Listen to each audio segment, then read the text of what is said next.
Next is the complete the given equation and name this chemical reaction, right one use of it. ನೀವು ಇಲ್ಲಿ chemical reaction ಕೊಟ್ಟಿದ್ದಾನೆ, C2H4 ಅಂತ ಕೊಟ್ಟಿದ್ದಾನೆ.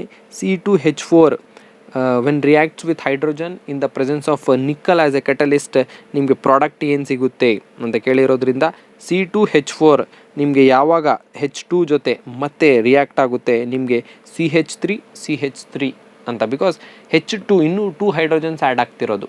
ನೋಡಿ, C2H4 ಕಾಂಪೌಂಡ್ಗೆ ನಿಮ್ಗೆ ಏನಾಗ್ತಿದ್ದಾರೆ, ಇನ್ನೂ 2 ಹೈಡ್ರೋಜನ್ಸ್ ಅಟ್ಯಾಚ್ ಆದರೆ ಆ ಡಬಲ್ ಬಾಂಡ್ ಏನಾಗುತ್ತೆ, ಬ್ರೇಕ್ ಆಗುತ್ತೆ. ಡಬಲ್ ಬಾಂಡ್ ಬ್ರೇಕ್ ಆಗಿ ಹೈಡ್ರೋಜನ್ ಆ್ಯಡ್ ಆಗುತ್ತೆ. ಸೊ ನಿಮಗೆ ಸಿಗೋದು ನಿಮಗೆ CH3 and CH3, that is ethane. Product name ಏನಂತ ಆಗುತ್ತೆ, ಈಥೇನ್. ಬಿಕಾಸ್ ಈಥೇನ್ ಅಂದರೆ 2 ಕಾರ್ಬನ್ಸ್ ಇದೆ, ಸೊ ಇದನ್ನು ಈಥೇನ್ ಅಂತ ಕರಿತೀವಿ. ಆಮೇಲೆ ಅಲ್ಲೇ ಮತ್ತೆ ಕೇಳಿದ್ದಾನೆ, write one use of this reaction. ಏನು ಯಾವುದು ರಿಯಾಕ್ಷನ್ ಇದು? ಅಡಿಷನ್ ರಿಯಾಕ್ಷನ್ ಇದೆ. ಆ್ಯಂಡ್ ಯೂಸ್ ಏನಂದರೆ, it is used in the industrial process of converting vegetable oils into solid fats.